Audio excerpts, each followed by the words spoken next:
journey looks like, because it's definitely not all roses. There's definitely a lot of ups and downs. To start, has anybody seen this quote before from Teddy Roosevelt? No quote fans in the room? All right. The name of the quote's "The Man in the Arena." I'll just read it, because I'm not sure anyone can see it. It's not the critic who counts, not the man who points out how the strong man stumbles or where the doer of deeds could have done no better. The credit belongs to the man who was actually in the arena. His face is marred with dust and sweat and blood, who strives valiantly, who errs, who comes short again and again. Because there is no effort without error and shortcoming, but who does actually strive to do the deeds, who knows great enthusiasms, the great devotions, who spends himself in a worthy cause, who best knows in the end of the triumph of high achievement, and who at the worst, if he fails, at least fails while daring greatly. So that his place shall never be with those cold and timid souls who know neither victory nor defeat. It's one of my favorite quotes, so I think it has a lot to sort of do with the challenges of entrepreneurship. So that's my name, I'm Claude, entrepreneur, founder, CEO, whatever you want to sort of call it. If you sort of want to go to sleep, these are kind of the points I want you to get out of this. Ultimately, I want you to start a company. I don't necessarily mean right now, but at some time, if that's sort of your passion and what you want to do, I want you to do it. The Kaufman report just showed that there's a decline in entrepreneurship in the United States. We're sort of in a little bubble here in Silicon Valley where everyone has a startup, but overall the number of new ventures being formed in the U.S. has actually declined over the past few decades. So it's something that I'm very passionate about, so I want you to start a company. But entrepreneurship is hard. It's real hard. Creating something from nothing is really, really challenging, and hopefully you get that out of this talk. Persistence and grit, I think those are the two qualities that you absolutely need to be an entrepreneur. Money certainly helps and can maybe make it where you're a little less gritty and a little less scrappy, but ultimately you're going to face challenges no matter how much money you have. And then the last is sort of the man in the arena, and you'll have to pay attention to the end to get to that. So a little bit about me. I did my undergrad at the Naval Academy. I spent 6 years on active duty. I was stationed on an aircraft carrier as a communications officer, and then I worked with the SEAL Training Command down in Coronado, primarily doing IT, some HR stuff down there. Ultimately, I decided to get out of the military because I wanted to start a company. I wanted to be an entrepreneur, and decided to go to business school as sort of a, what should have been foreshadowing for how my entrepreneurial journey was going to go. I applied to 4 business schools, and for 3 of them I wrote sort of essays about, hey, I want to be an entrepreneur, this is why I want to go to business school, and for the 4th I wrote a different essay because I wanted to do a dual degree in engineering and an MBA.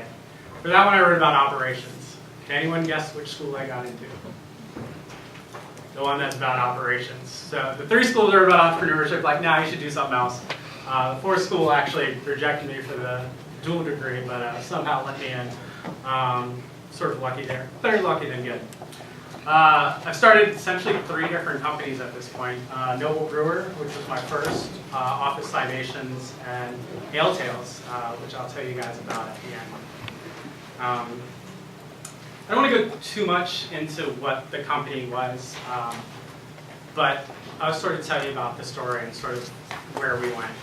Noble Brew is an idea to connect really talented, award-winning amateur beer makers with people who really like craft beer and want to know sort of the story behind that beer.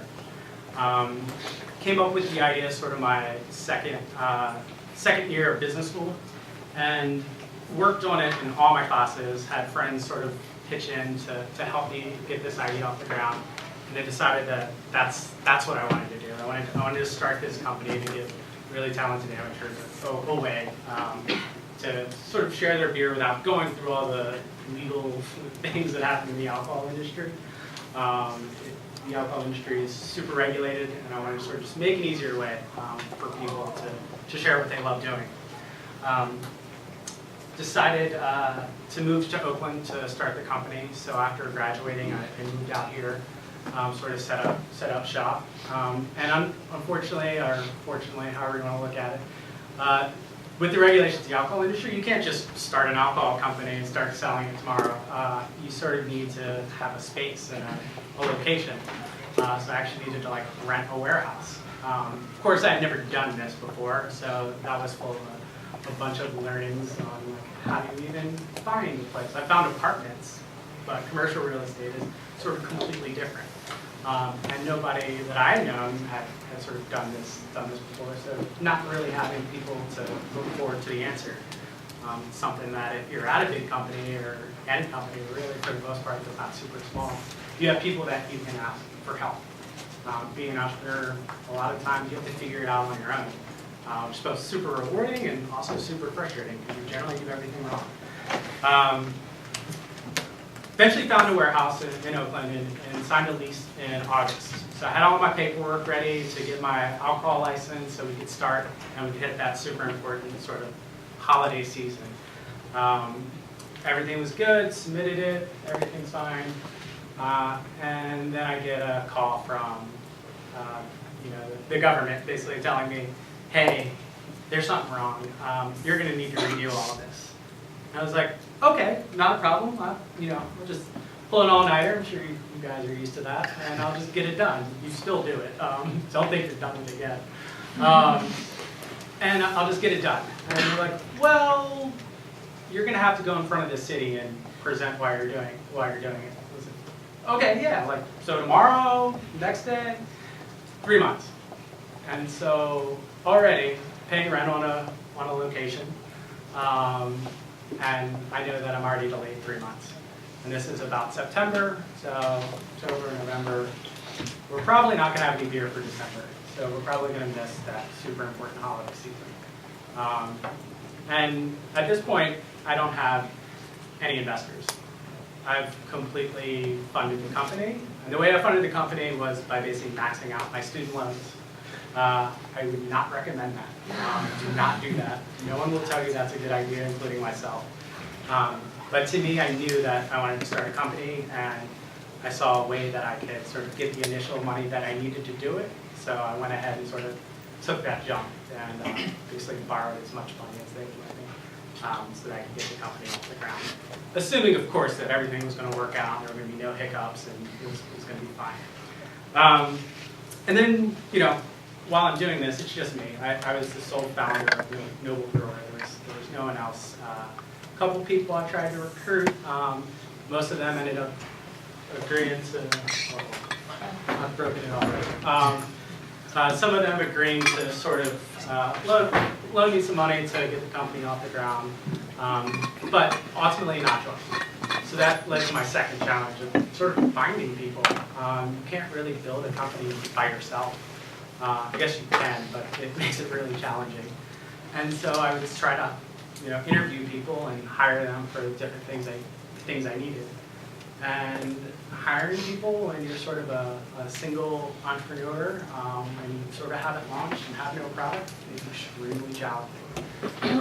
There were times I would go into meetings with people and they would ask me, so how much venture capital have you raised? I was like, I haven't done anything yet. I'm getting ready to start the company. I want you to come join me for this. It's like, I'll even pay you a salary the way you work at a normal company. And most people sort of looked at me like I was crazy, because I was. It definitely was crazy. But trying to convince them that this is something that's fun and interesting, and it's going to be a great company. We're all going to have learn a lot, and all the different things you join a small company for. Try to convince them. And that was pretty challenging.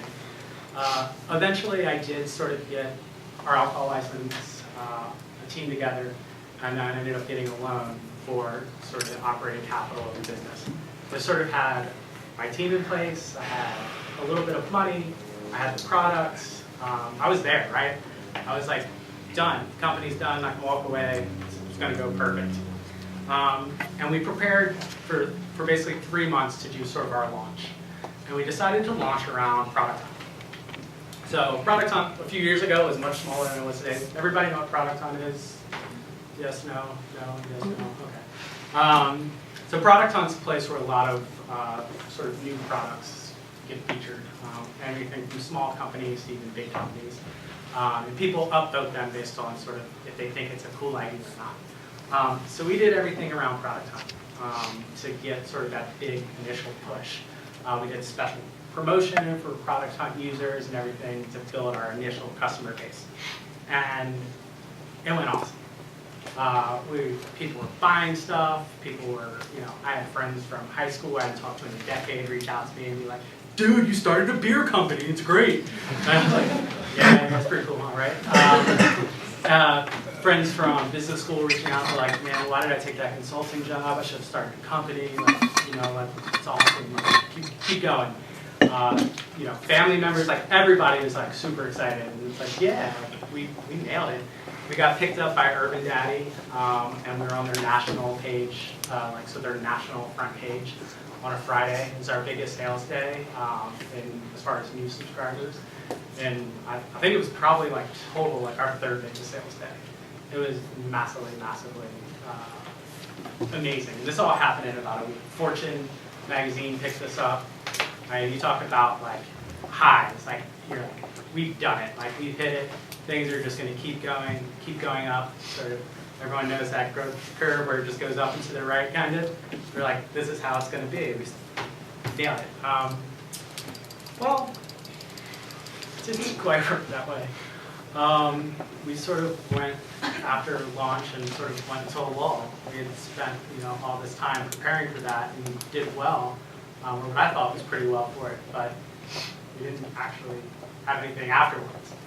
And we still had some orders coming in, some traffic to the site and all those things, but it was pretty quiet for a while. The next couple of weeks were deadly silent. Well, for a company, it was pretty bad. And at this point, our staff, our salaries were more than what we were bringing in. And you don't have to be a finance expert to know how that's going to turn out. And so we're trying to figure out, what we're going to do. We had sold out our first shipment, so we decided to take a little bit more on our second. And we launched our second. I was like, okay, let's try some different things. Email marketing, Facebook ads, use social media, trade email lists. We're trying all these different things to try to find something that works, so we can sort of grow the company. And then one of our beers went bad. So that product that I thought was good, we had an issue in production, and one of the beers ended up spoiling. And for a new company with sort of a weird, unique idea and different in the space, it was really not good. Luckily, we sort of made it work, but ultimately, as someone building a product and then putting something out that basically bad, we had to refund a lot of customers, to sort of explain what happened, really kind of killing a lot of that initial trust that people may have had in us. And so that was sort of a fun challenge. We ended up working and sort of getting a little bit of a refund from the people that made it. So we didn't lose too much money on the beer, but it still was not great. But then we finally hit something. We did a marketing channel, and we'll get it eventually. We did a marketing channel, and things hit. It was like, yes, this is what we've been waiting for. We've been waiting for this marketing channel, to find a marketing channel that allow us to acquire customers to work. And so we got excited. We're like, yes, called our producers up, and we're like, we want to make way more beer this time. I'm talking a lot more beer. And we're like doing the math. We're like, okay, if we launch this campaign in 20 more markets, that's it. We've sort of made it. We covered all our overhead. We covered all our salaries. We did it.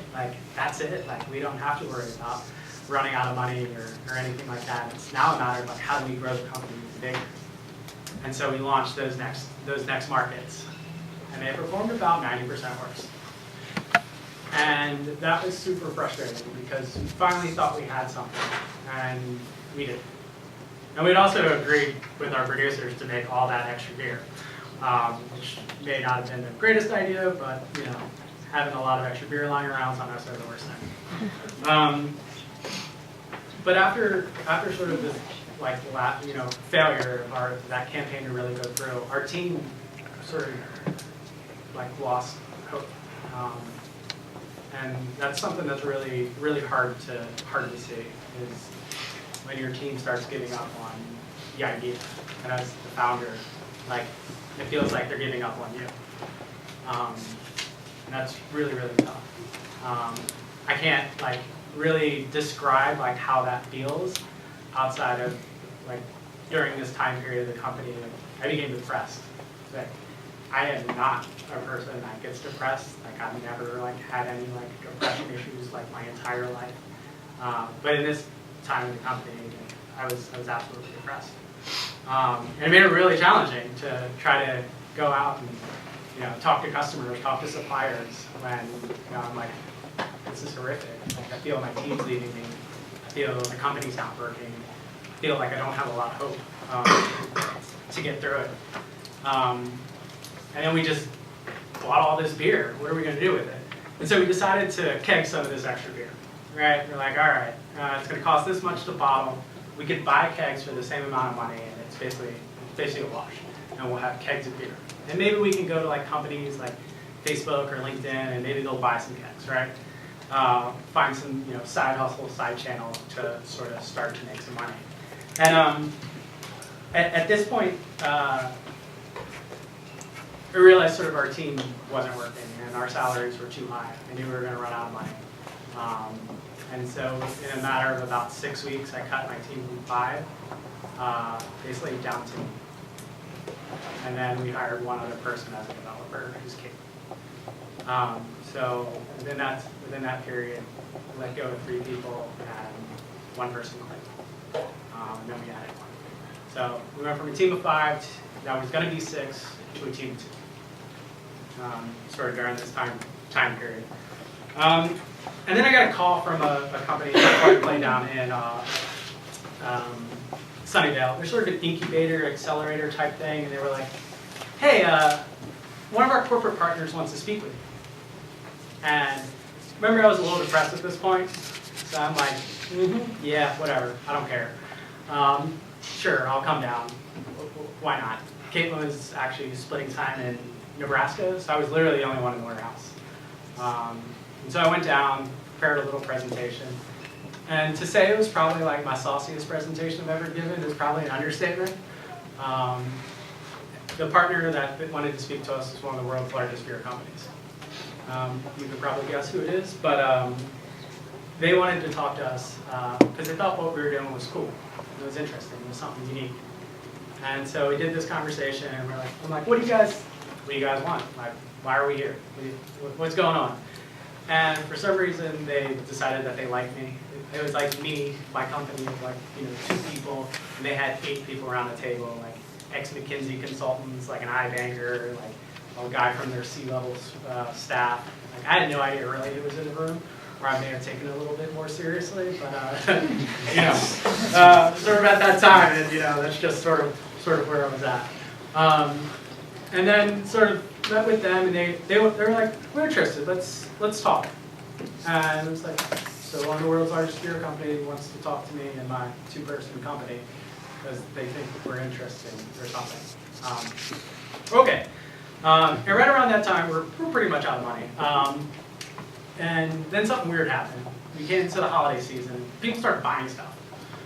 And that was not something we were used to. Usually we had to like try really, really, really, really hard, and somebody would buy something, and now people were just buying stuff. Like, this is amazing. Like, this is working. I was like, we may not run out of money next month. This is going to be fantastic. And then during this time, we're doing better. This beer company invites me to go to New York for January, and I got to give a talk. A little bit different than sort of this for their CEO, their entire C-suite, and their entire executive team. So again, little me and this 2-person company is talking to a multinational conglomerate, and that's sort of like what it's like being an entrepreneur. I knew we were going to fail. I knew we were going to run out of money. Like, everything bad was happening, and yet I have this massive company that's interested in what we're doing. So I had this conflicting, like, maybe I'm doing something right, maybe I don't know what I'm doing because I don't know. And that made it really interesting. And then we sort of were talking to them, and they were interested in sort of acquiring us, which for, like, again, a little tiny company with 2 people is kind of interesting, especially when you know you're going out. And then we got to March, and we were supposed to be out of money by March, but somehow we weren't. You'll find that this is just a theme that sort of runs through. We ended up started getting renewals from that first year that we launched, and we had more money in the bank, and it was like, okay, maybe we will survive. We were still like sort of losing money, but cash flow wise, we had money in the bank, which was nice, and it was like, maybe we can make it to April. Maybe if things go right, we'll make it to May. And maybe, just maybe, we can do our next beer shipment in June. And then in April, the beer company came back with sort of their offer, which is pretty cool, right? Like, they're like, hey, we want you. And it was sort of unfortunately, like a Sophie's choice for me. I had enough money to either pay back my bank loans or to pay back sort of my friends that loaned me money, but not both. So what do? They offered me about 3 times more money than I thought they were going to offer me. And so think of a normal salary, multiply it by 3, and that's what I was looking at. And at this time, I was paying myself $36,000 a year. And I had no money, right? That's not enough for me to, that wasn't enough for me to cover my living expenses. Student loans alone ate most of that up, and that's how I had the money to start the company. So the company is losing money, I'm losing money, and I have this offer to basically bail on people who believed in me and take a really, really, really lucrative job offer, or sort of stay there. And also bail on my one teammate who sort of stuck with me. I don't know if I made the right choice, but I turned it down. But sort of after this, I was, to say exhausted at this point is probably an overstatement. I told Caitlin that, I was like, I'm done. I'm going to San Diego. I'll let you know when we're back and we'll figure out what to do. You may want to start looking for a job. So I went down to San Diego, went out with one of my friends one night, and then the next night, or the next morning, I woke up and went to a coffee shop and started working. That's not how you quit. Like, I obviously did it really, really wrong. And I started figuring out, like, how can we make this work? What can we do different? And what I realized was our side hustle of sort of selling beer to companies was actually working. Things were actually going really well. So maybe we should do something with it. Maybe we should not try to sell it under Noble Brewer, which is this e-commerce subscription club thing, but try to sell it under a more, maybe a name that makes more sense, so people didn't get confused.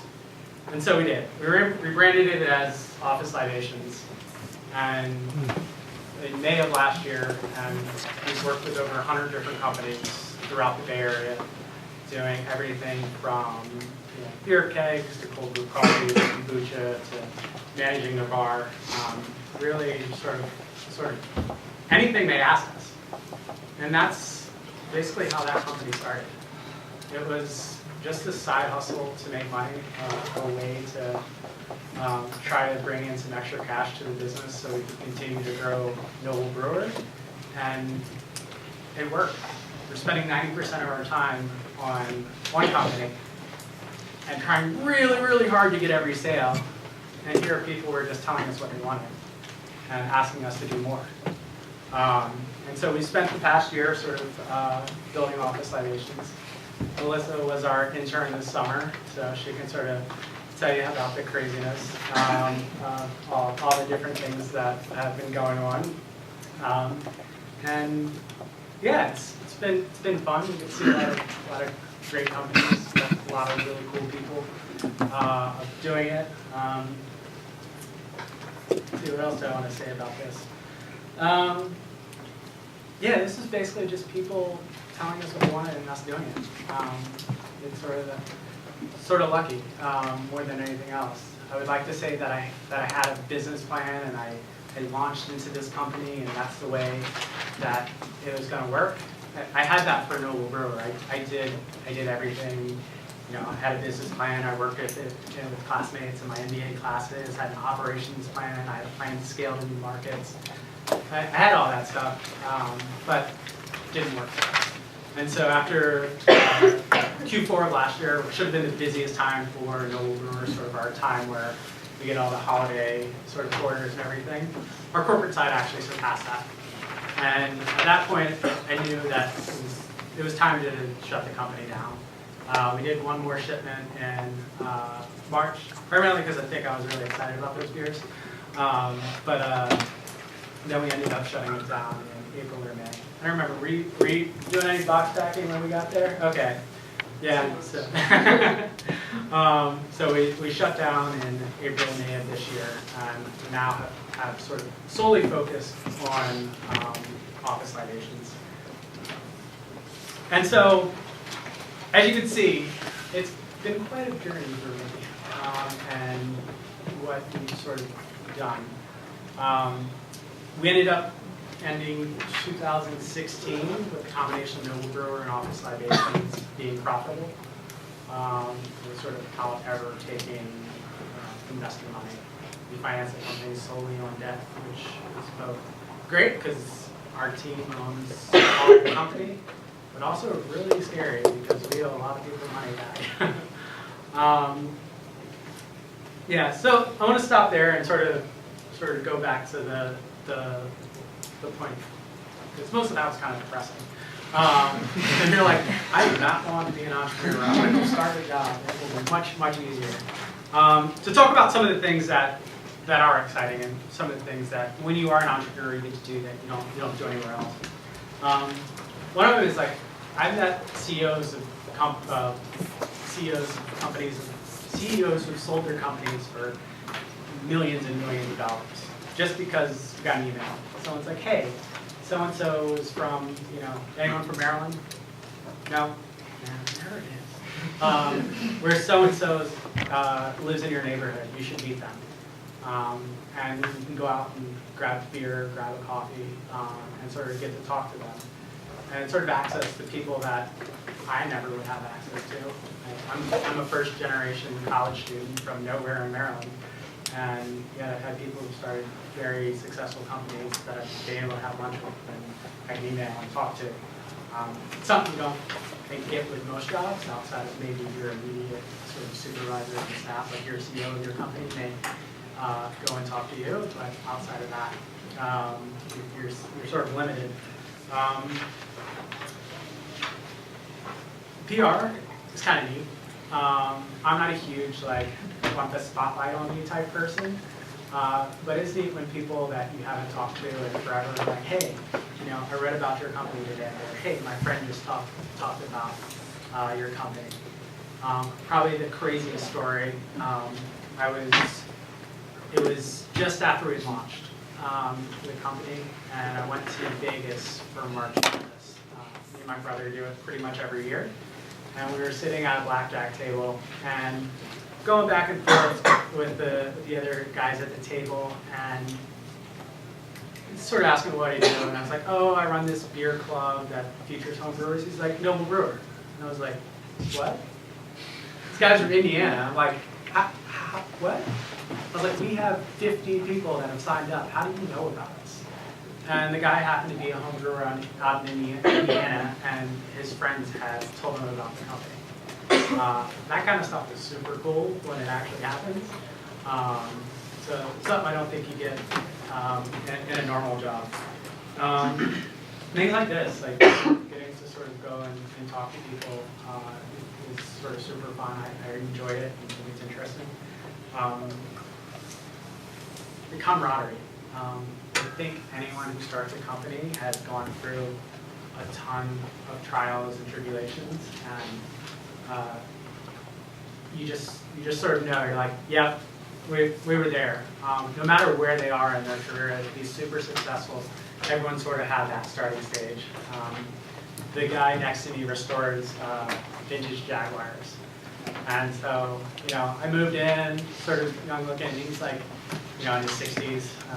And he's like, how's everything going? Like, It's good. The typical entrepreneur answer. He's like, yeah, he's like, when I first started this company, he's like, me and my wife put, everything on credit cards. We ran up like $150,000 in credit card debt. And I was like, wow. Like, I'm doing okay then. I was like, I'm not quite there yet because I don't have $150,000 credit card debt. But it's sort of that thing where that everyone's sort of gone through that same thing and sort of that trial by fire, that sort of connection to people that you may not know. And then the last thing, you learn so much.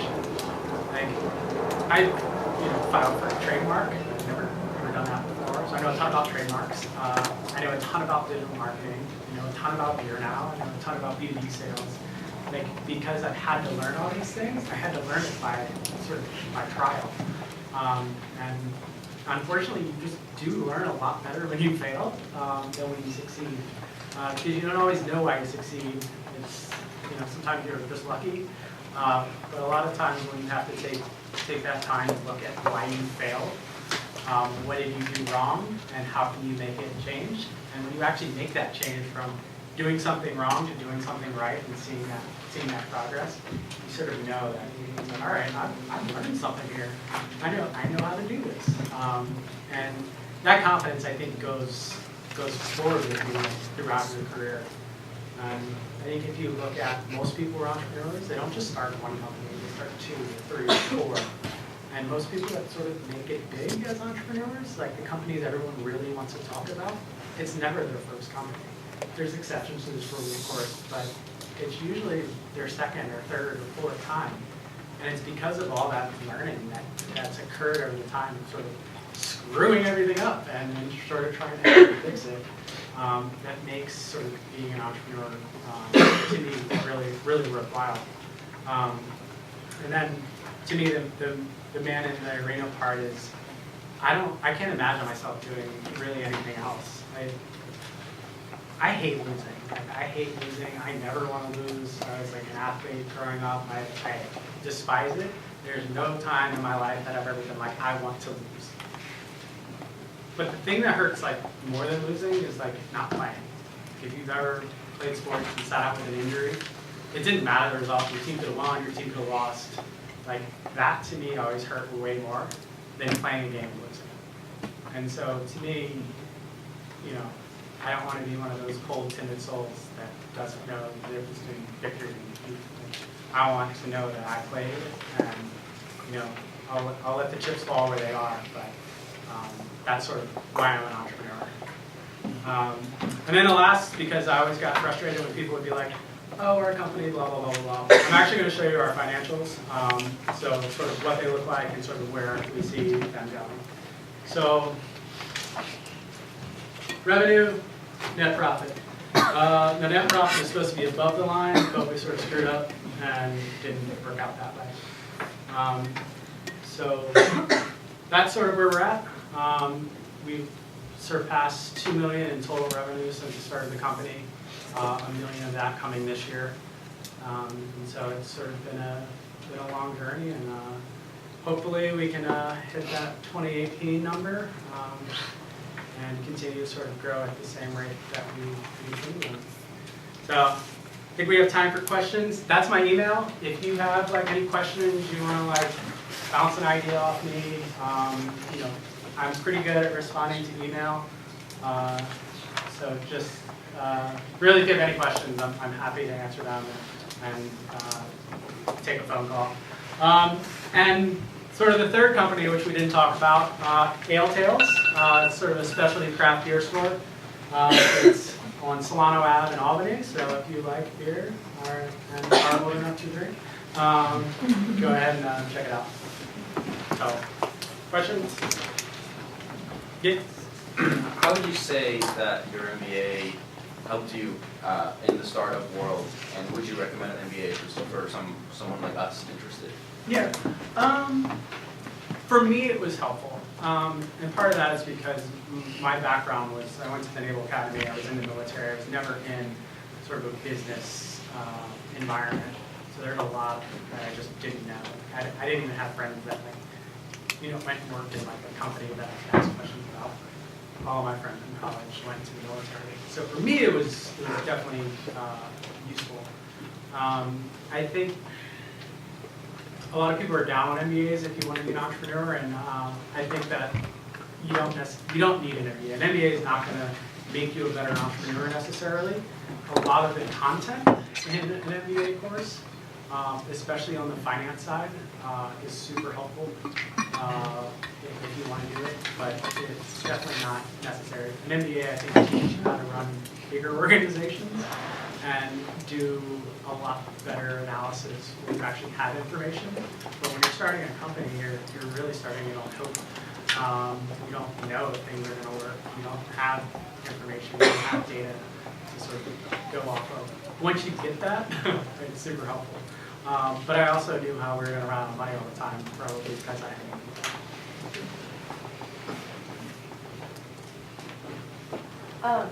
one of the biggest hurdles that a lot of entrepreneurs talk about that they have to overcome eventually is sort of figuring out how to scale their company and where they want to take their company. I guess my question for you is sort of what are your plans and how do you plan to overcome that, hurdle? Yeah, that's a problem I haven't had to face yet. But it's something that, I think it's so hard to get something off the ground. The reason you want to scale it is because you want to make the most use of what you create. So for us, it's in the Bay Area for what Office Libations does is just right with companies and sort of the culture for it. We can expand product categories. We can expand number of companies we service. So we have a ton of room still to grow here. The other option is to scale outside into different markets. The largest competitor in our space is a multi-billion-dollar company, so in 200 plus locations. So I know it's doable. Whether or not we ever get there, who knows? But it's doable. So what stops a company from just going out and buying what you provide them? Is there something that you do differently, or are you buying at wholesale? How are you separating yourself from them just buying it themselves? Yeah, we buy it wholesale, so we end up getting better pricing. And for most companies, that's not their business, right? A tech company doesn't want to go out and figure out where to buy beer from. We can go provide all the service that they need, and it's what we do every day. So we can just do it better, and at the same price, which is really what they can do themselves. What skills did your original team at Noble Brewer have that you think were really critical to its initial success? We had a marketer, and that was combined the two at the right time. Hindsight now, we may have been able to have a lot more initial success, but a lot of marketing.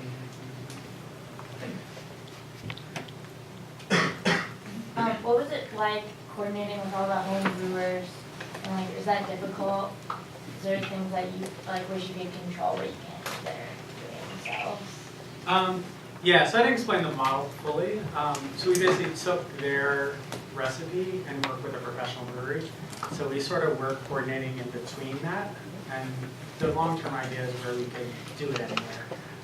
We could use any brewery if they specialize in a certain type of beer. We could do it there. But yeah, it still had its challenges because we were doing it as our job. For a lot of them, it was sort of their hobby, and so sometimes they would get back to you for like a week and a half and need clarification on something in their recipe. But I don't think that's particular to homebrewers. I just think work with anyone that's sort of doing it as a hobby. Because you finance your company only through debt, how would you find the balance between paying your new employees how much equity versus salary you actually give them? Yeah, I think it ends up being a pretty. It's a negotiation for each person, I guess. It's probably the best way. Early, most of my employees were much more interested in salaries than equity, which may have been a good sign. They may not have been long term, but those type of, I was okay. I was much more happy to give equity, but ultimately, if they end up getting that person.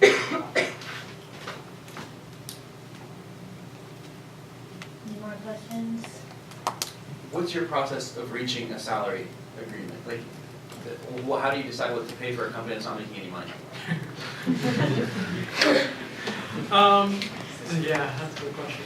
Talk about the early days. Yeah. Well, no.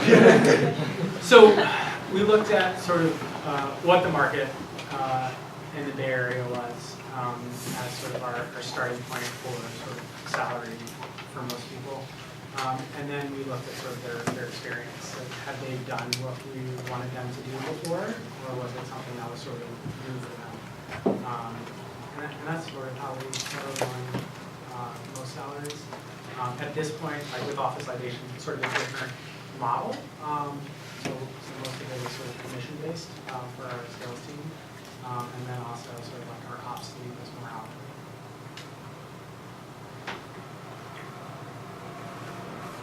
How did you get your customers? Companies like Google, Apple, LinkedIn, or did they approach you, or did they hear about you someplace, or did you kind of target them?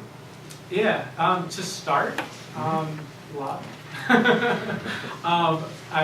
It was just sort of knowing someone and just sort of being at the right time. We would ask like friends, like, hey, do you know anyone at this company who may be interested in this service? And like, oh yeah, I'll connect you with so-and-so, you know, he or she is awesome.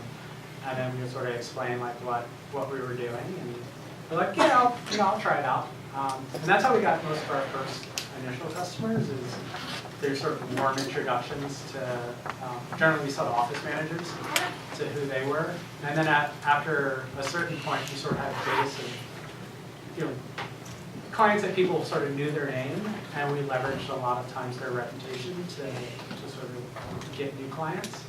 So we would email people, sort of cold email blast, and just be like, hey, we work with these companies, these are the things we can do. And the success rate on that is super low. I mean, that's Melissa. But eventually, like, somebody says yes, or like they search their inbox and they're like, someone I could email me about that later, and then they sort of contact us. At this point, most of our customers are inbound, mainly because we are trying to staff up and we really can't do the outbound sales process. And so we sort of have a team in place to really do it. So we're sort of in that. We think we can definitely get way more clients, but we don't have a team to support delivering sort of the service. Are there any other side projects that you're working on now or thinking about working on in the same time? Or? It's always side projects. Nothing serious. I mean, I always have things sort of going on, or like you come across something and like, that's super frustrating. Why isn't there a better way to do that? Or would it be if you could do that?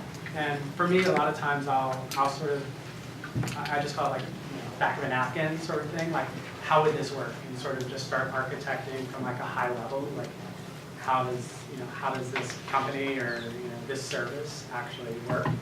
And most of the time, that's all it goes. And it's just sort of I don't know. I have weird hobbies, but that's sort of just the thing that I'll do is sort of the side things. But I definitely got a little notebook of ideas. How big is your sales team, and what's stopping you from expanding like your outbound sales? Two. Two people, and they handle inbound and they also do outbound? Yep.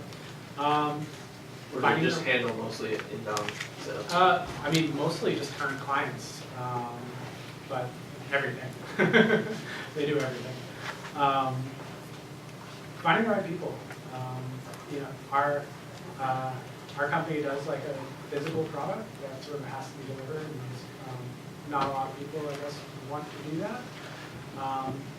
But so we're trying to find like the right people for our team that have sort of that customer service aspect, are sort of willing to be in that small company where you sort of got to roll up your sleeves and get things done, and sort of are a good fit for our team. I don't know. I haven't figured out exactly how to find the people we want yet, but once we do, we hope we can get them and keep them. If someone were to offer you a very large sum of money for the company. So, It's a good question. The short answer is yes. I would look at it at this point we're profitable, and so we sort of see where it's going. So we can sort of do math, right, and figure out what's it worth for me to sort of keep the company and what's it worth to sell the company. So if the number was right, then sure. If the number is not, then sure. So I think if you ever start a company and you're never willing to sell, you may be sort of selling yourself short. Some offers I think are just too good to say no to. All right, well, thank you so much.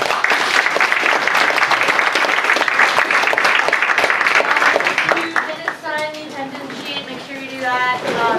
And yeah, see you guys next week. Homework's due Wednesday at midnight. Next Wednesday.